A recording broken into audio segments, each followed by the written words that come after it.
Ladies and gentlemen, fellow Toastmasters, our presenter today is a favorite speaker at Toastmasters conferences around the world. He has helped more than 50 districts with club officer and leadership training. A professional speaker, trainer, and coach from Los Angeles, California, Lance Miller has delivered more than 4,000 speeches and seminars in 40 countries. His business experience includes serving as an executive for Nestle, Anheuser-Busch, and the organizing committee for the 1984 Olympic Games in Los Angeles. He has developed sales and marketing programs across various industries and started 5 businesses. A Toastmaster since 1992, Lance is a distinguished Toastmaster who has completed 23 Competent Communicator Awards, and in 2005, he won the World Championship of Public Speaking. You can applaud.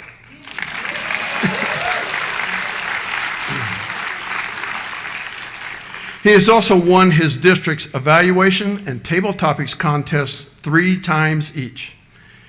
An experienced Toastmaster leader, Lance was instrumental in building his home club, Renaissance Speakers, in Hollywood to become number 4 in the world with 95 members.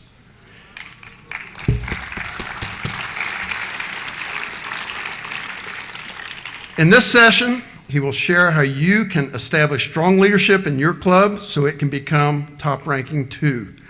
Please welcome the 2005 World Champion of Public Speaking, Distinguished Toastmaster, Lance Miller.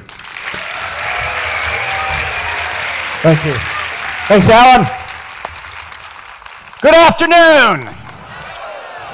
Quick survey of the audience. Is there anybody here that is just tapped out on success? You go, if I am successful anymore, I'm going to pull my hair out. I can't handle any more success. Is there anybody like that? Is there anybody here that would like to be a little bit more successful in some aspect of their life? My hand's up too. Thank you. There are 2 defining, life-changing experiences I've had through the Toastmasters program. One, of course, is winning the World Championship in 2005. That was a 13-year journey for me of self-discovery, self-realization, understanding who I am and what gifts I have to give the world. It was life-changing every step of the way. But 6 years before that, I was one of a core group of members in my club that took a struggling club that had 35 members and 12 coming to the meeting, and over a 5-year period, built that up into be a juggernaut with 95 members that was transforming the lives of scores of people a year with the Toastmasters program. That is what propelled me onto the World Championship because I had that great base to work out of. And I think it's extremely difficult to have a great Toastmasters experience with 8 people in a club. You know, you've got to wear 15 hats. You got to be a speaker, the Toastmaster, the table topics master, evaluate your own speech, and count your own ahs. Now, I'm going to share with you what we did, but let me ask you another question. There's 2 ways I can do this seminar. I can give you a very gentle storybook, fairy tale example of how to run a Toastmasters club, where we all live happily ever after. Or I can give you the cold, politically incorrect, hard truth of what it takes to run a Toastmasters club and talk about the elephants in the room that most people don't like to talk about. Now, who wants a fairy tale storybook session today? Anybody? A couple people, okay. My grandmother always said you could say anything about anybody as long as you end it with God bless them. So that's the ugliest man I ever saw in my life. God bless him. It just makes everything go away. So those of you that wanted the fairy tale, God bless you. Who wants an politically incorrect, hardcore, okay. Thank heavens, because that's the PowerPoint I have. Okay, so let's get started. One of the things that I really believe, if you're going to handle a situation, you have to have a correct diagnosis on it. About this time last year, I was in the hospital for the first time in 28 years with severe right side pain. They took my appendix out. It wasn't the problem. I still had severe right side pain and had some difficulties with it. I don't appreciate the fact that I went in the hospital and they took organs out of my body to solve a problem. I happen to like my organs. Okay. So when I look at Toastmasters, when I look at businesses, when I look at any situation, we have to first of all start with, well, what is the situation? What are we dealing with? Let's take a look. Get the PowerPoint up here. There we go. Okay. Leadership for a Championship Club. Here's the situation. Let's take a look at this. Over 50% of the clubs in Toastmasters are less than 20 members. How many people have less than 20 members in their club in the room today? I'm curious with this. That's probably about 40, 50%. It's interesting. I would think that might be less here, but when I go out to districts, well over half the hands go up with clubs under 20 members. That's something we have struggled with for years. Another thing, 33% of the membership leaves Toastmasters every year. And that happens at the club level. Over 50% of new members never finish their CC and they drop out. Okay? And here's the big one. 85% of Toastmasters do not complete any education level in any 1 year. Only 15% of our membership is completing any educational level in any 1 year.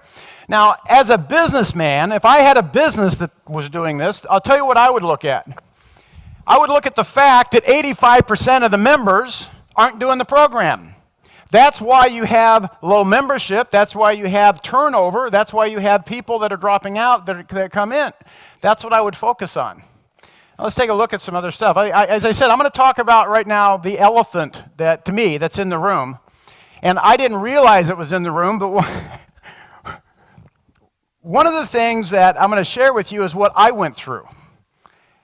What I went through with the mindset. The first part of the seminar is what is the mindset we have to run a Toastmasters club.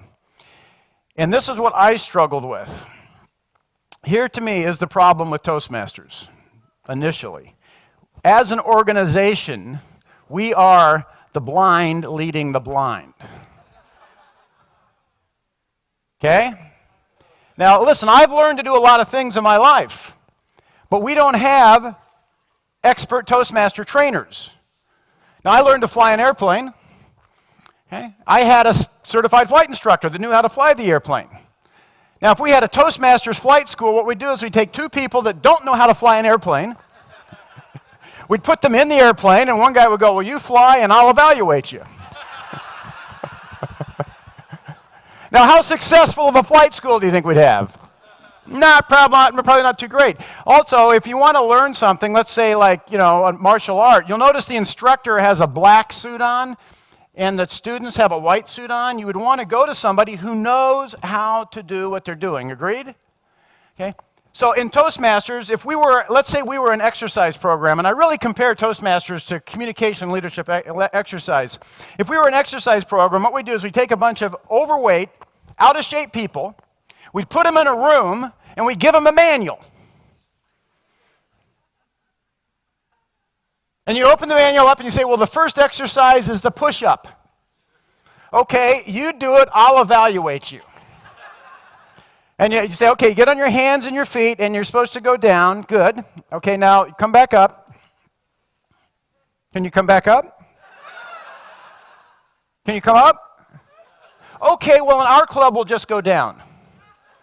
And there, we just changed the program because we didn't do what we were supposed to be doing in the manual. And that's really what I see. We don't have the expertise. Now, I'm going to come around on this. This is actually one of the biggest benefits Toastmasters has. But does that make sense to you? Okay, we come in and we look to the older members in the club to figure out how to speak, how to lead. And they came in looking to the older members in the club, figuring out how to speak and how to lead. And who here has ever been an area governor? Good. Did you really know how to run a club when you were an area governor? But you were supposed to go talk to their area governors and tell them how to run their clubs, right? And then you go on to be a division governor, and you still never figured out how to run the club. Now you just have area governors telling people. Then you become a district governor, and you still really don't know how to run a club. And what I know is if we did know how to run a club, we wouldn't have over 50% of our clubs with less than 20 members. We would be out there pushing along. My club, we took it to 95. We're not 95 anymore because they changed the game. We used to get ranked, and we played for a ranking, and it was an incredible experience. But we're regularly between 40 and 60 members. Every year, we're one of 50 clubs in Toastmasters that are President's Distinguished with all 10 points every single year. 14,000 clubs in Toastmasters, 50 are President's Distinguished with 10 points every year. Okay? So this is what we're dealing with. Now let's take a look at something else here. There's a reason why this occurs, and there's a mindset reason why this occurs. Most of us didn't join Toastmasters because we wanted to be recruited as the new CEO of a nonprofit organization. I joined Toastmasters because I wanted to become a better speaker, and this group looked like I could do that. So I came in, and when I came into the group, I'm just the new guy. And my mindset is they're a lot smarter than me. And if there's a problem, they're going to fix it. So when there's problems in the club, there's this thing we call an SEP. And this is a mental computation. It's something that sticks in our mind. If you've ever read Douglas Adams' Hitchhiker's Guide to the Galaxy, he talks about the SEP. And it stands for somebody else's problem. So we come into the club, and there's not enough membership. And as a member, we go, well, that's somebody else's problem. And people aren't showing up and doing their speech assignments. Well, that's somebody else's problem. Now, again, I'm going to go a little deeper because this is what happened to me. And I'm going to do a survey of the audience to see if these things happen to you. Does that make sense to you? It's somebody else's problem? We don't go, I'm here to fix it? Okay, now, did anybody here grow up in a family? Okay, we got a couple orphans out there. Okay. Now, when you were a kid, did you find that life was a lot more enjoyable when you were aligned with your parents than being perpendicular to them? Did you ever do this? Did you ever look at your parents and decide how you were supposed to act before you acted?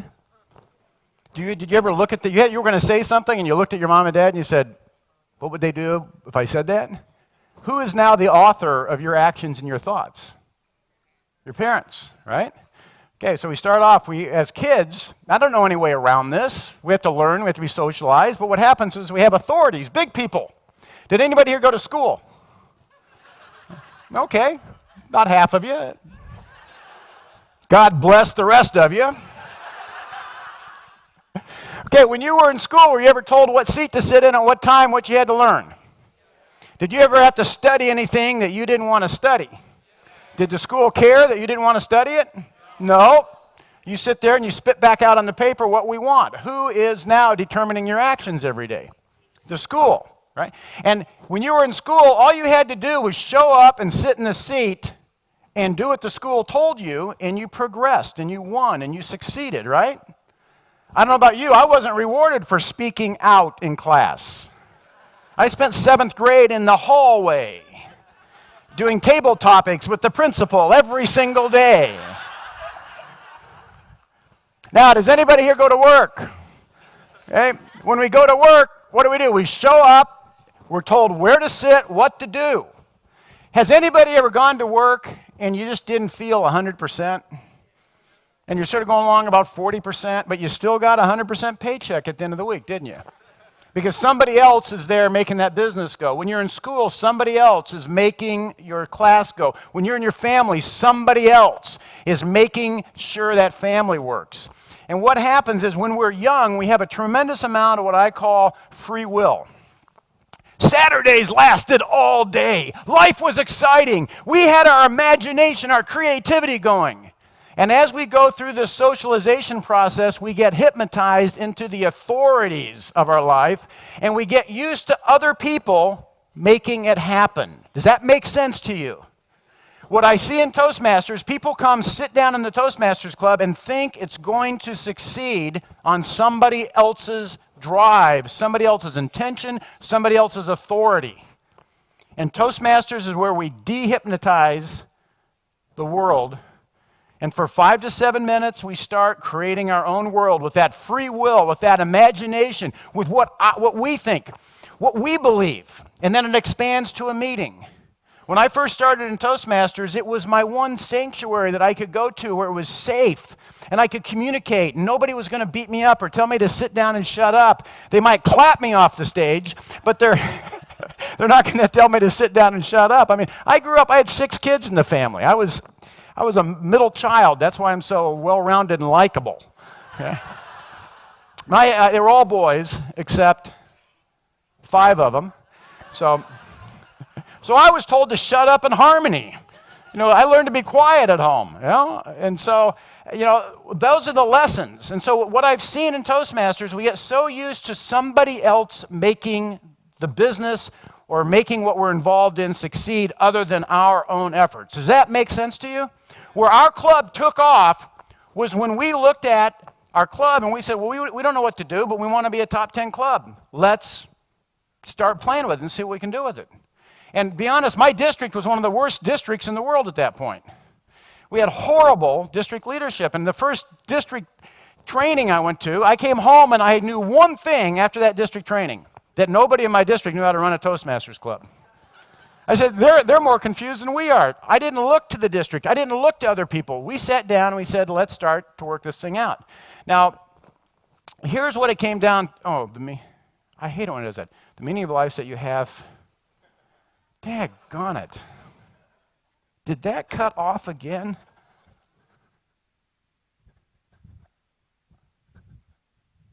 Oh, man.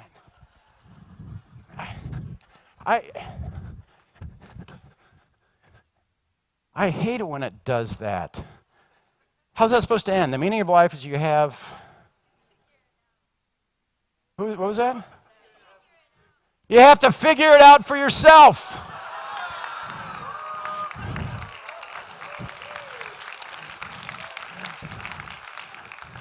Now, here's the beauty of this Toastmasters program. We don't have professionals telling us what to do.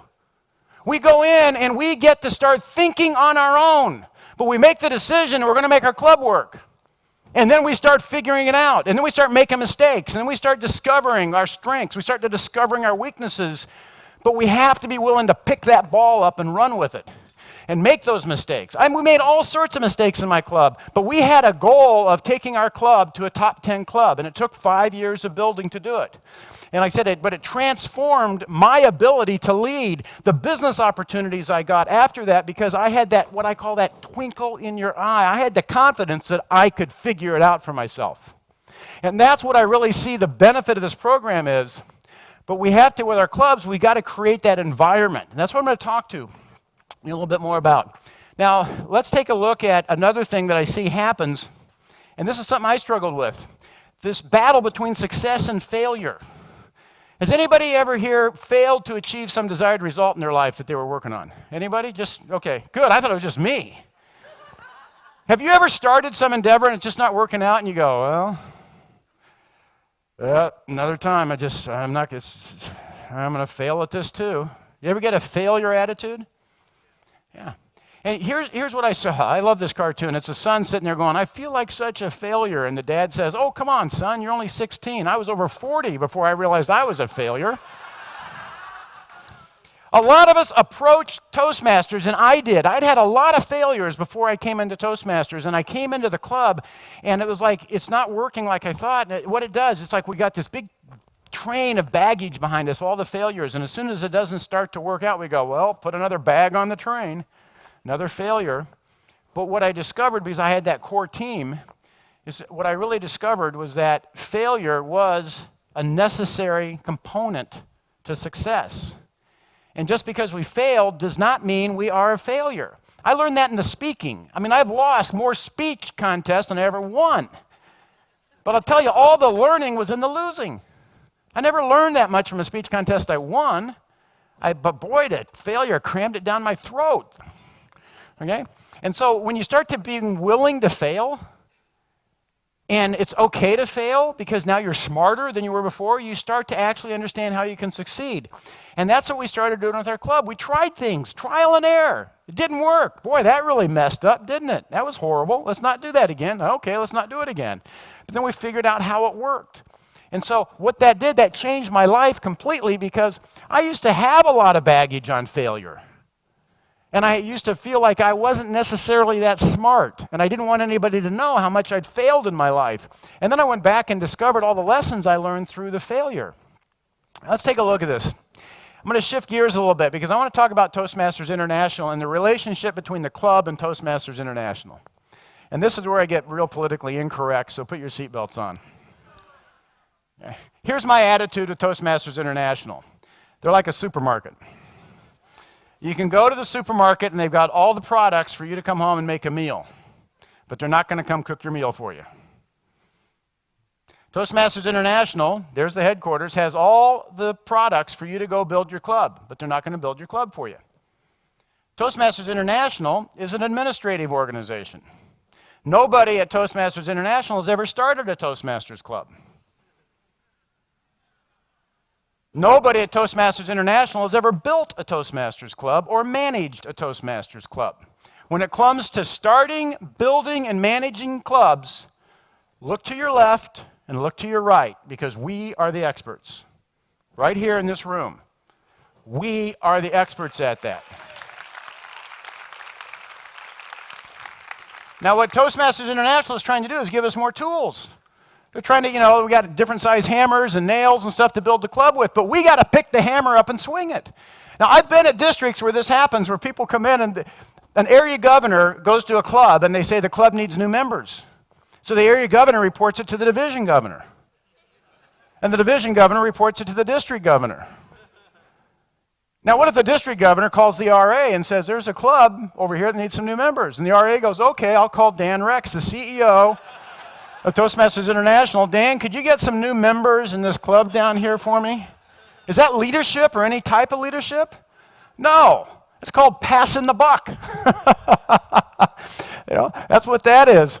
So that's what I talked about as we build this leadership. Do we really know how to run the club? So one of the things, like I said, when we built our club, we didn't look to the district, we didn't look to Toastmasters International to come build the club. We sat down and said, we're going to figure this out for ourselves.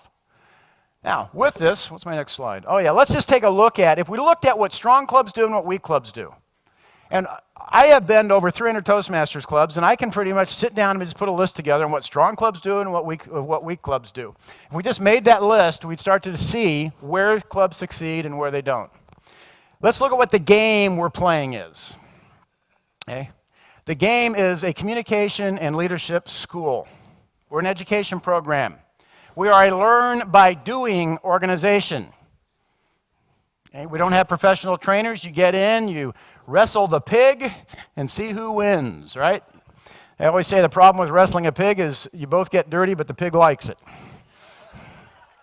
Okay, now what do we make in this school? I used to think this is what the product of the school was, that we made competent communicators and competent leaders. That's what we make in Toastmasters, right? But what's the problem? As an organization, we are the blind leading the blind.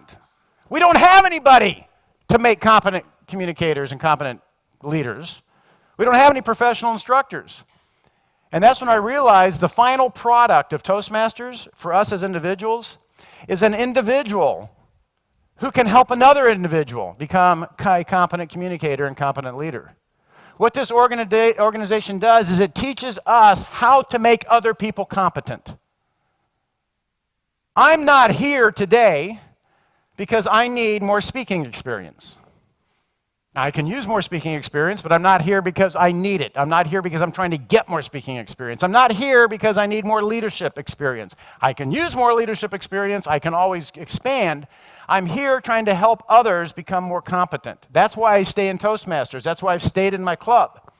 It's how can I continue to refine my skills to help to build competency in another human being. Now, quick survey of the audience. Is there anybody in your life that at some point helped you become a better individual? Is that person a valuable person to you?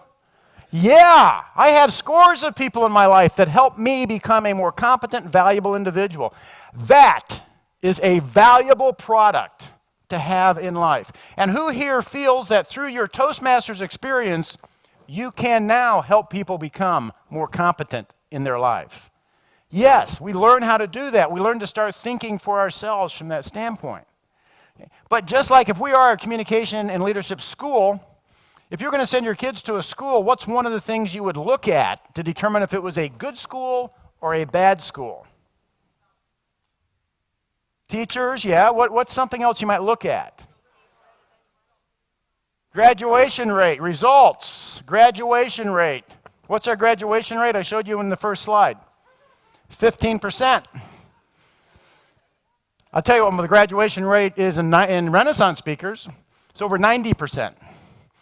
And there's some specific things we do in our club that we work on to make sure when we get a new member that comes in, there's a certain way we run that club to make sure that we are going to service that member and keep them winning in the Toastmasters game. Now let's look at this game. Every game's got a beginning and an end to it. You know, we just had the World Cup. I know this is an international audience. We had the World Cup. In the World Cup, they have football. In American, we call it soccer, but you have football every place else in the world. There's a beginning and an end to it.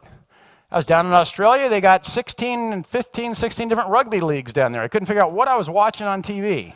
Different rules for everything, right? But there's a beginning and an end to it. There's a beginning and an end to the game. What's the beginning and the end of the Toastmasters game? Exactly. You ask people at the beginning and the end of Toastmasters, they go, CC, a DTM, let me see that. I'm going to tell you this, and you're going to go, well, of course. It's July 1st to June 30th. That's the game. That's the game. And the question is, what are we going to do between July 1st and June 30th? Now, when I joined Toastmasters, I didn't know that this was the game. And there's a whole thing that happens in Toastmasters where you get caught in what I call the week-to-week time continuum. Your vision for the future is the next Toastmasters meeting. So you come to the meeting late, and you go, we got to get new members. Nobody's showing up. Okay, great. Let's talk about it next Tuesday. And then next Tuesday comes, and you go, nobody's showing up. We need to get new members. Great. I'm busy. I got to leave. Let's talk about it next Tuesday. And your vision becomes Tuesday to Tuesday. You ever experience that? Okay. There's a beginning and an end. And when you play the game this way, your vision is what are we going to accomplish this year? And it's very simple. It's how many members do you get in your club? And the next thing is, what's your graduation rate? How many members during that year do you get through their CCs, their ACs, their CLs, their advanced leaders, their DTMs? That's the game. It's that simple. And so every member in that club needs to be moving through their program as rapidly as possible. Make sense? It's no more complicated than that. But I see Toastmasters meetings and nobody even does a speech out of the manual. I mean, that's like going to the gym and drinking coffee. Okay, now, speaking frequency. This is one of the most important things to running a successful club. When we decided to build a top 10 club in the world, we asked every member of our club to compete a speaking level every year because we wanted the points. We wanted the points for the ranking. And I have to tell you, I was completely blindsided by this. I was completely surprised with what happened. We asked everybody to complete one level a year. Here's what happened.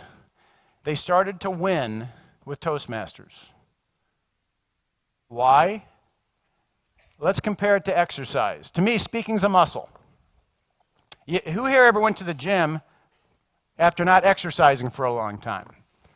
What'd you feel like? You're sore, right?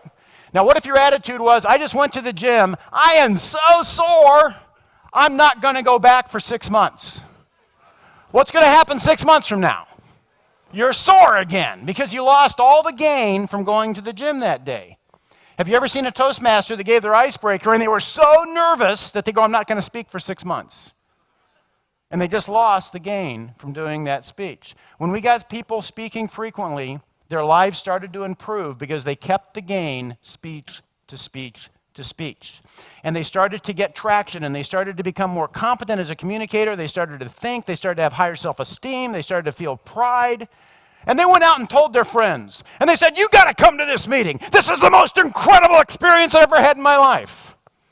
And they would drag their friends in by the hair of the head, duct taped, wrapped in logging chains, and sit them down in the meeting. And the friends would sit there struggling. And after about 15 minutes, they'd go, this is the most incredible experience I've ever had in my life. I wouldn't mind joining. Because we got the speaking frequency up to one level a year. I know people that I've met.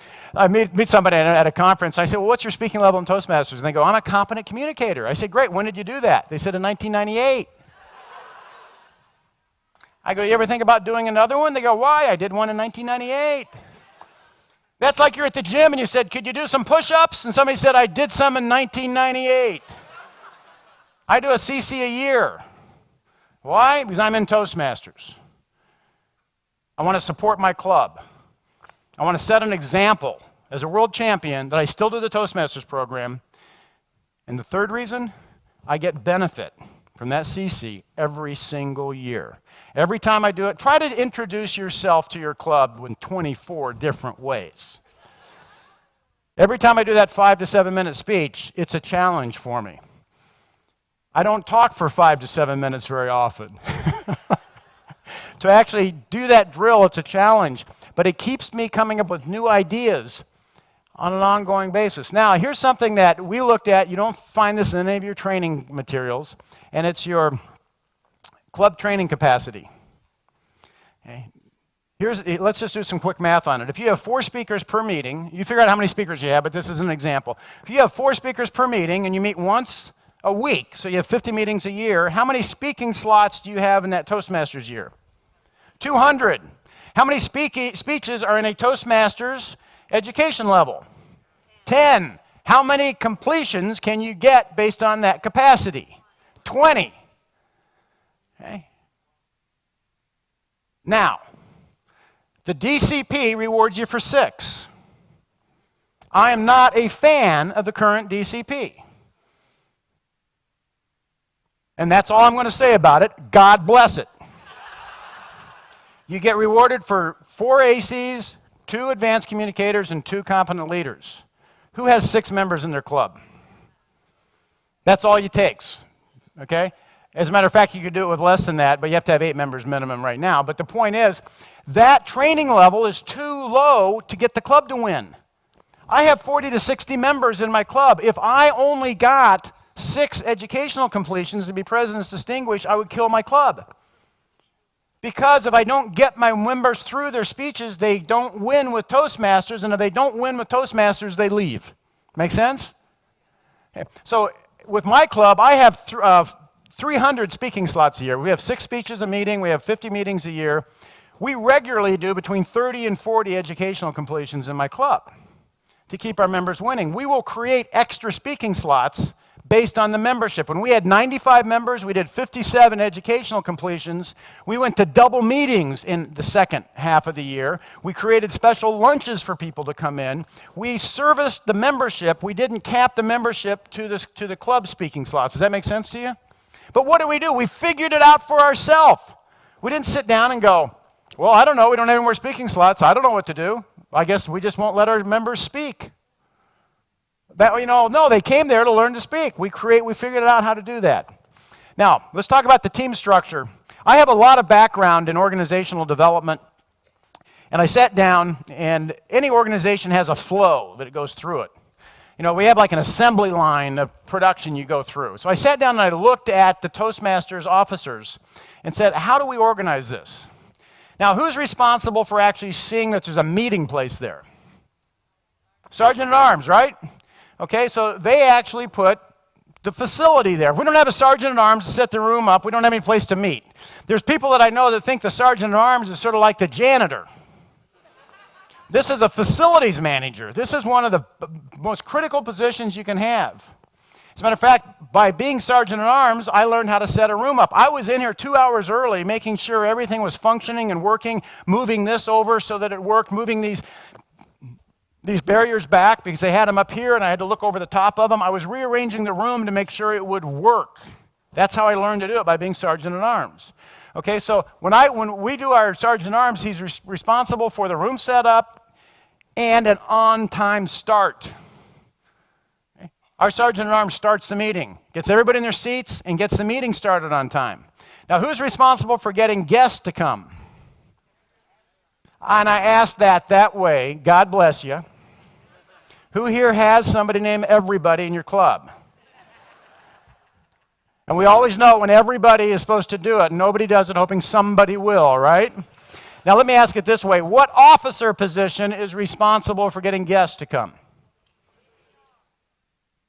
VPPR, that was good. Most people say Vice President of Membership. Vice President of Public Relations is responsible for getting guests to the meeting. And it took me a little bit while to figure this out because the training for Vice President of Public Relations doesn't really relate to that. You're supposed to put newsletters out and, put a press release out. I live in Los Angeles. Try to get a press release out in the Los Angeles Times. It's not going to happen. Okay? Actually, it's the wrong title. I think it should be the Vice President of Promotion and Marketing. That actually gives me the function that the person's doing versus public relations, but it's relationship with the public. So in my club, when we run it, I have a graph, 52 weeks on it, and every week I put a dot on how many guests come to the meeting. And the Vice President of Public Relations comes up with games and programs and different ways to get the club to bring guests. They're not supposed to necessarily go out and do it themselves, but they get the club activated. In the second half here, we're going to go through 6 ways you can promote your club. So let's say we have a guest that comes to the meeting. They enjoy the meeting. At the end, they stand up and they said, "This was the most incredible experience I've ever had in my life. I wouldn't mind becoming a member." Who do they talk to? Vice President of Membership. Now, the most difficult thing in all of Toastmasters, more difficult than becoming the world champion of public speaking, more difficult than becoming the president of Toastmasters International, more difficult than your high performance leadership, is filling out the membership form. If you know what I'm talking about, you got international dues, you got club dues, you got sales tax, it's prorated over 6 months, and it's on 2 sides of the paper. You got to flip it over. So here's my recommendation. Fill out 1 for each, or 4 or 5 for each month, and have them in your folder, so you just pull it out. We'd have somebody sitting there trying to write the check at our club, and people running around going, "How much is it this month? I can't," trying to figure it out. Okay, the other thing as Vice President of Membership, what you want to do is you want to be a little bit of a filter. So one of the great benefits of Toastmasters is that we accept anybody. One of the great detriments of Toastmasters is that we accept anybody. So you want to look at the person and say, does it look like the personality mix is going to work? And I'm not saying you have to be really selective, but that 5% on either end there, just nip them off and pat them on the back and say, "God bless you." Okay? Okay, so we fill the membership form out, and they give you a check. Who's the next person they see? Treasurer, the easiest job in Toastmasters, except for 2 months, September and March. And then you got to go to work. Here's my recommendation on dues collection very quickly. Start early. And there is no such thing as a grace period. I don't know what that word means. I don't know where it came from. I don't know who came up with the idea. There are certain people that will not pay you until the last day. Money doesn't come out of them very easily. Why would I give them a legitimate last day to give me a headache? I think a great last day is the end of the month. March 31st, September 30th. And if it's not paid by then, the world will end as we know it. Armageddon will set forth. Asteroids will fall from the sky if you don't give me a check by that time. I run a spreadsheet every week, starting usually 1st of September, 1st of March. We can send, now you have email. I didn't have email when I was treasurer of my club. Just so you know, my club, when I joined it, our checking account was in the member's name who died. And there was a signatory who was never in the club, but was a signatory in the account, so we'd write their checks to a dead person and then take them over to somebody's apartment who wasn't in the club to get checks. That's how our club treasurer was set up. Did I mention we're a learn-by-doing organization? Okay.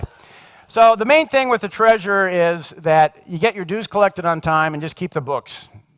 And that last week, I've got the president and the vice president of education on the phone with me talking to people. "We're so worried you're not going to resign. The whole club's upset. Are you going to do it? Okay, write your check and then put it up to the phone, and I want to hear the perforations tearing out. Okay? Love them. Just love them to death, but don't let them get away. Make them pay." Okay, what's the next person? You got the treasurer. They're paid now. Who are they going to see?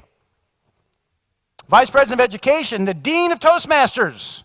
This is the person that educates the members, that sees that their education goals are completed. Now, what happens with me is when we're the Vice President of Education, we have extra manuals in our club, so we'll give them the manual that day, and we say when TI mails the manual to you, give it back to us, and we'll replenish the stock. What we do in our club is we have the vice president of education goes through the manual with the person, and then they said, we want you to commit to completing your competent communicator and doing all 10 speeches. So what's a good date that you'd like to be done by? Now this is August 18th or something like that. I'd say, how about June 30th? We have you done by June 30th? Is that good for you? That'd be a good date, wouldn't it? I think so. I think so. Good. So I write June 30th on the inside of their cover, and I'd say, sign that. And they sign it, and I fold it, and I hand it to them. Now, they just signed a commitment to themselves, but I got their commitment to finish the 10 speeches. Then I will program them out to make sure they have enough speaking slots to get through the 10 speeches. Make sense? But we're saying the expectation when you join this club is you're going to do 10 speeches. Now, when we were working to be the top 10 club in the world, I had people join in April that I said you're going to complete your CC by June 30th after I got their check. And their eyes get about that big, and I'd said, look, this is a championship club. If you want to join some namby-mamby Toastmasters club down the street, go ahead. We need your production. We want to be a top 10 club. We need you to complete your CC. Are you willing to play the game with us? And they go. Now, who do you think got the most out of that CC? Those people that did that speaking rapidly, they really benefited from the program instead of dragging it out. But that was the type of attitude we had. You're going to be in this club, you're going to do a CC, we're going to put points on the board. That's what we're going to do with you. Okay, now the last person I haven't mentioned up here is secretary, okay? So, vice president of education, again, I got a graph, and I've got how many education completions we're doing. You should right now in your club have already talked to every member and targeted out what they're going to accomplish this year. By the second week of July in my club, everybody's got an email and responded back on what they are going to contribute to the club's success that year. And so it's a CL, a DTM, an ACE, an advanced leader, whatever we're going to do. In July, you tell the vice president of education that, and then they schedule you out to make sure you accomplish that during the year. It's a lot easier to do it that way than it is come May 15th. And start begging people to complete an AC, and they go, well, I didn't really want to do it, and I don't want,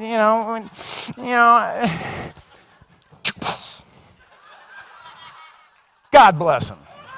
God bless them, right? It's like, I wanted to do it when I wanted to do it, and I don't want to be pushed into it. Okay. You have your secretary. The secretary basically just keeps the records. They keep the club from going psychotic. Really, I mean, have you ever met a psychotic? Or they can't remember what happened yesterday. I don't know what's going on around here. A lot of clubs are that way. At the end of the year, we give awards based on the records that the secretary keeps. Now, this has nothing to do with filling out forms for Toastmasters International. You figure that out for yourself. You want the treasurer to send the form in, you want the secretary, you want the VP of membership. I don't care. Figure that out. This is how you run the club. Now, what happens is people come through this, and then they win with Toastmasters, and then they go out and get their friends, and they drag them back into the Vice President of Public Relations, and you run them through that. You see how everybody works as a team here? Now, there's one person I haven't talked about, and that's the president. So the president sits there. This is the real executive position, and this is actually one of the best experiences I had was learning how to be president. You do two things as president. You give help to your members, your officers. And the reason you do that is every one of your officers at some point during the year is going to hit the wall. They're going to start foaming at the mouth, and you're going to go to their house, and they're going to have a calendar with red X's on every day, marking off until they no longer have to be an officer. And you need them to win. So you need them to win for two reasons. One, they need to have a positive Toastmasters experience, and the second reason is if they don't, you get their job. So you want to make sure your officers are winning. You do everything you can to help them. Now, the other thing that's going to happen, as president, you're going to hit the wall. And you're going to foam at the mouth. And you're going to have a calendar and you're marking off the days. You need to be able to get help. And the best place to get help is to ask your club. Ask your officers, ask the senior members in your club. Then go to the outside if you have to. Go ask your area governor, division governors, but you figure out what you have to do to succeed. So as an executive, I do two things. I give help to the people below me, and I ask for help when I get stuck. And when I was finally willing to ask for help, I finally started succeeding in my life. Because before, I always felt like, well, I was embarrassed to ask for help, and so I didn't know how to do it. Make sense? Okay, let's move along. President, you want to keep winning members and an expanding club. Here's what some things I've seen, some pitfalls. A lot of people are more concerned about the rules than the results. You know, in school, in our family, in the business, we get rewarded for following the rules, right? Don't rock the boat. Members stay because of results. They don't stay because you followed the rules. The rules are there to keep you on the road. Have you ever driven behind someone that just follows the rules? The truck's going 55, 54, and they're going 55. They won't go over the speed limit, but they block all the traffic up. The yellow light hits, they don't go through it, they stop right at the yellow light. I hate people that just follow the rules. What's the result? That's what we're looking for. The result is the trained Toastmasters improved lives. That's what we're doing. We have these little cells where people come in and they're like all hypnotized and frustrated and they've been told to sit there and shut up their whole life, and we say, stand up and say something original. Freaks them out. A few minutes later, they're up here as a world champion. You can't shut them out, and they're running overtime. Club officers, a lot of people that I see as club officers, they look at it as a burden rather than an internship. You know, you go talk to them, they go, yeah, I got to be a club officer. I haven't done anything for about 3 years. Or they go, you know, I wasn't there and they voted me in. I look at it as an internship. This is an opportunity for you to work on the skills in this area of a business. When you look at the 7 officer positions that we have, it is every aspect of a business that you would ever run. And from finance to marketing to education to facilities management to the secretarial record keeping, it's everything you need to do to become competent in a business. And if you really pick that up and run with it, it will change your life. And you're going to learn how to be better at something from that viewpoint versus, going, oh, Toastmasters, I don't have time for it anymore. And that's really how I looked at it. I was hungry for success. I was hungry for trying to making something work when I was building the club. And so every officer position I got into, and I worked it as hard as I could to make it successful, and that made me successful. You get the idea? And be honest, I don't care how well you succeed in Toastmasters. What I care about is how well you succeed outside of Toastmasters. This is where you screw up. This is where you make all the mistakes. Get the members' agreement. I showed you that, didn't I?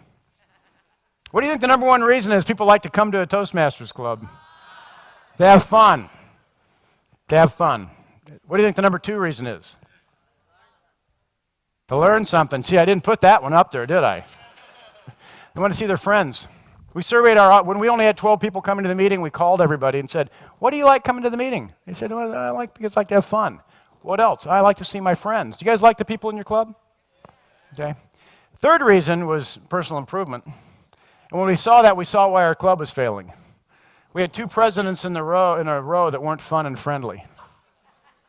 I don't have time to go into the details, but they're funny now. But one of them was, this guy was like, I'd rather have you dead than incapable. And he was trying to kill us. He started making rules like, nobody comes here and just speaks. You have to earn a speaking slot in this club. If you're not a functionary or evaluator for 3 meetings before you speak, you don't get to speak. Now try to schedule out a 6-week schedule. You can't do it. We had $1 in the hat when you come in the room. If you're late, it was $2, and he'd call you out from the podium. You'd be 30 seconds late. Slam down the gavel, $2 in the back of the room. You feel pretty happy to be at the meeting right now? The best one was he made speech evaluation pass-fail. Nobody's going to be a competent communicator in this club unless they're actually competent. Anyway, we have senior policy in our club. It's got to be a fun, friendly environment. And what that means, it's got to be a safe place to fail. Safe place for people to screw up. I'm going to tell you a very short, quick story because I do want to keep us on time. There's a guy in my club named Bruce who joined. He'd been in the submarine corps in the Navy too long. And he joined, and his first 6 speeches were sitting on a chair up here talking to himself. Bruce continues to develop to be one of the top speakers in our club over the years. And Bruce loves conspiracy theories. One year, he does an entire CC on the fact that we didn't land on the moon. The next year, he did an entire CC disproving the conspiracy that we didn't land on the moon. He didn't really care. He just liked conspiracy theories. So he has to give a speech in the club, and he goes online and he looks up a conspiracy, and he comes in and gives a very convincing PowerPoint presentation. that the Holocaust didn't occur. And about half my club is Jewish. And the lady that had to evaluate him had lost family members in the Holocaust. I've been to funerals that were more joyful. I was the last man standing. I'm looking at this club, and not only was I worried they weren't going to come back next week if I didn't figure this, I was worried they weren't going to make it home. And I remember I'm sitting there looking at it, and I'm going, how can I put this meeting back on the rails? And I looked at the fundamentals, and I said, it's got to be a safe place to fail. And I said, let's remember why we're here. Do we all agree that Bruce failed today? And everybody laughed, and they said, yeah. I said, Bruce, you agree you failed today? And Bruce in the back, okay, great. Would we rather have Bruce fail here in Toastmasters than to fail out in the world? And go, yeah. So everybody, the blood started coming back in their face. But it's got to be a safe place to fail as an evaluator, as a table topics master, as a Toastmaster, as a president. You have to be willing to fail and then correct. Don't beat people up in Toastmasters because they screwed up. If I was going to promote this organization, I would say Toastmasters, a great place to fail. Management continuity, I'm going to just tell you really quick. There's a core group of people in every successful club I see that's behind the EC. We had a core group. It keeps you growing over the years. I'm going to pick up the pace here just a minute. We applied something called Colonel Saunders' secret recipe. My father actually went to Colonel Saunders' chicken cooking school and was a good friend of Colonel Saunders. And when he came home from the chicken cooking school, we all met him in the front door, and we're going, what's the secret recipe? What are the herbs and spices? And he goes, Colonel Saunders laughs at that. He goes, all I do is I do the ordinary, but I do it extraordinarily well. That's the secret message. There's no special herbs and spices. And there's no special herbs and spices you can throw in your club. You have to do the ordinary things, but do them extraordinarily well. And here's some of the things we did. We stopped having meetings. We started having an event. There's a whole different mentality to an event. It's got high energy. It's exciting. We start, run, and end our events on time. Good clubs start, run, and end on time. Poor clubs don't. It's that simple. We set up the room early, ready to go. We already talked about that. But the room is ready to go when you walk in. We had a great venue. I've seen horrible Toastmaster venues. No room for guests. You can't find them. I have stories I can tell you about horrible Toastmaster venues. There's no reason. Have a great venue and have a professional environment. My club's a weekend club. We had people showing up with sweats and sandals and a Starbucks. A little sleep in their eye. Morning. So we changed the policy. We said no jeans or T-shirts. You got to dress up more than that. It changed the entire attitude in the club. Membership building, we're going to slip through this pretty quickly, and I forgot to mention this. On your chair, there's a little card. You can get this PowerPoint from me, so you don't have to take notes, now that you've taken notes for an hour. It's a safe place to fail. Don't worry about it. God bless me. God bless me. Membership breakout, okay? Every year, 30 of your members are dedicated hardcore Toastmasters. A third are there, okay? And a third are going to drop off and have to be replaced. You got 20 members in your club, you're going to lose 6 or 7 this year. I had 95, I had to get 30 new members a year, okay? That's just the dynamic we're looking for. Okay, the first thing to membership building is a dynamic professional meeting. You don't get big and then get good. You get good and then get big. Now, if you went to a new restaurant and the service was bad, the dishes were dirty, and the food was bad, would you go back? There's a lot of Toastmasters clubs like that.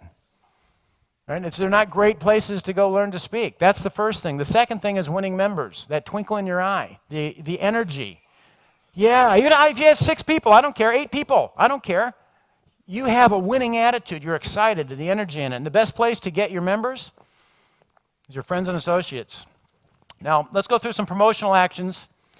First one is hang out a sign. I see Toastmasters clubs meet in secret all the time. Just put a sign out. Toastmasters club meeting in here. You have people walking in. Okay, you have a website. Doesn't have to be fancy. Have some social media. Meet up or something. There's a lot of people that come in on that, but get their email address. Get guests come in, get their email address. Don't take them off. Let them unsubscribe. We just had a lady that came back after 12 years getting her emails. We said, what were you doing? She said, I was raising my family. I've been busy. Now my son's graduated from high school and she came and joined the club. Okay, set up your email. The next thing is card and flyer distribution. This is a card, 4x6 card that we have. And what we do is we pass it out around where our club meets. So go to all the businesses around where your club meets and pass it out. You won't get immediate influx, but you will, over time, get influx. The other thing is pass it out to your friends and associates. Okay? Number 3, special meetings. You got to have a reason for someone to come to the meeting. So if you had Donald Trump come speak at your club, do you think you might pack it with some guests? Okay, you sell the sizzle of a special meeting. Now, here's some stuff, okay? And again, I'll let you look at this yourself. Effective networking skills, how to introduce a speaker, lectern etiquette, PowerPoint presentations, elevator pitch, how to prepare a speech, impromptu speaking, slideshow, or show the video of the World Championship, okay? Club speech contest. All those are special meetings you can have. Okay? Special guest speakers. Every district winner should be invited to your club to speak and give a seminar or a speech about how they did humor or table topics evaluation. Okay? It's an opportunity to get guests to come. Accredited speakers, district speakers, world champion speakers. I do a lot of club events, but I require the clubs to put on a special meeting. Here's a couple that I've done recently. This is a TED Talk Toastmasters club I just did about 2 weeks ago. They had 2 clubs joined together, had 80 people there and 23 guests. I'm not going to come out and talk to 12 people. Put a special event on. This was one where we had 3 of us spoke called Mastering Communication Series. It was just in July. And this is one I'm doing October 4th with a club called Success Masters in Southern California. They did one last year. They got 250 people to this venue. And they're going to do this on October 4th and are targeting 400 people. That's bigger than the Founders District Conference. But the club changed when they did that. They became a group. And they go, let's do it again, let's do it bigger, let's do it better. They got this enthusiasm that you wouldn't believe. Events and parties outside the club. Now here's the key. People don't know what Toastmasters is. But they know what Halloween is. They know what the Super Bowl is, or they know whatever sporting event you have in your country is. So have a party with your club and invite people to it. So these are U.S. dates. I got the 4th of July, Labor Day, Halloween, Thanksgiving, Christmas, Hanukkah, winter solstice, New Year's, Super Bowl, St. Patrick's Day, Kentucky Derby, Memorial Day, or have a wine and cheese party. You know, learn to speak after drinking. You know, if you don't drink, have tea and cookies or something, but invite people over to your house and every other month have a wine and cheese party or tea and cookies party or something. Invite people in. They don't know what Toastmasters is, but by golly, they know what wine and cheese or tea and cookies is, okay? Speech crafts. We don't get rewarded for those anymore, but they're great for building membership. And the last thing is speaking to outside groups like Rotary, Lions Club, things like that. Go out and talk. Every time I go out and talk to another group, I get people wanting to join Toastmasters. So there's your promotional actions, okay? Now, one year from now, who would like to be twice as big as you currently are? Have a club that's twice as good as you are. Where do you want to be? Where do you want to be a year from now? Well, in order to do that, you're going to have to do something a little different than what you're doing now. Have you gotten some ideas today? Okay. Has this been a little different than what you typically get in your Toastmasters leadership training? Okay. Remember, your club right now represents the exact cumulative leadership of the members of the club. There's nobody higher. There's no higher authority that is running your club. And it's up to you. The sky is the limit. I have tips cards for you. I have them at the speaker's corner. Let me get them right here. These are speaking tips cards. They're free evaluation and speaking tips cards. You can pick them up. They're invaluable. If you don't get one, your life will be the same. They're also free download on my website. But let me tell you what I put together. When I won the World Championship in 2005, I really had to look at what I was going to do with my speaking at that point. Started getting invited out to district conferences, and I looked at, I've gotten so much out of Toastmasters. Let me see what I can do to give back to the Toastmasters members. Because I didn't get there by myself. There were a lot of people we were working together. So I have what I call a championship club package. I have a CD that's in 1 hour on building a championship club.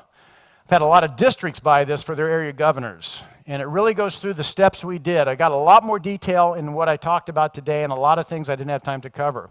I have one on effective speech evaluation. One of the biggest banes in the Toastmasters experience is trying to figure out how to give proper feedback. Okay, well, after winning the speech contest 3 times and coaching numerous CEOs and Hollywood celebrities and people, I put a CD together on how to do effective speech evaluation, how to promote and market your club. It's a brand new CD out this year. I go through those 6 steps with all sorts of detail on how you can build regular membership flow into your club. Leadership for a championship club. I go through all the officer positions and all the meeting roles and talk about how to do them and also how they build your skills for succeeding outside of Toastmasters. Because again, this isn't about being a great Toastmaster. This is about being a great person. That's what we're doing here. I have a 4 CD set on finding your voice with my regional winning speech and my district winning speech on it. And I have a 4 DVD set that's a great training tool in your club with how to find your voice, how to find your messages, how to drill and practice your speech, how to do speech structure and mechanics. And the last thing is I have 4 versions of my international speech on that, showing the early embarrassing version and the problems I was having so that people can see what it takes to go through that. It's 13 hours of material.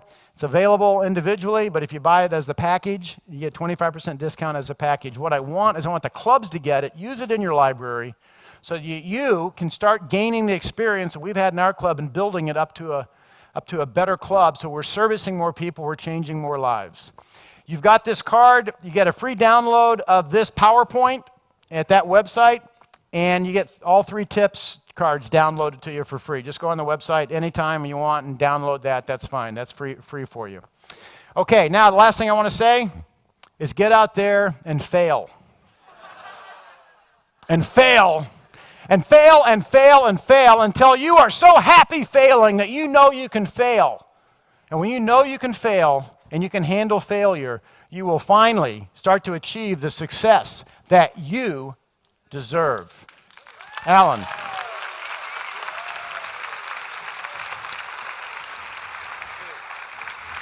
Thank you.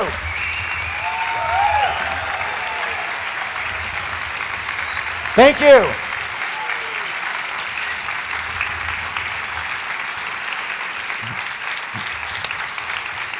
Thank you very much. Let's go out there and build a better world.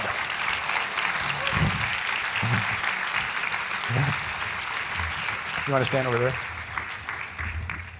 Lance, on behalf of Toastmasters International, I want to thank you for a dynamic presentation. Everybody, Thank you. Thank you, Lance. Yes. Everybody, please visit the Toastmasters Marketplace if you would like to meet the speaker at the Speaker Showcase and purchase his products.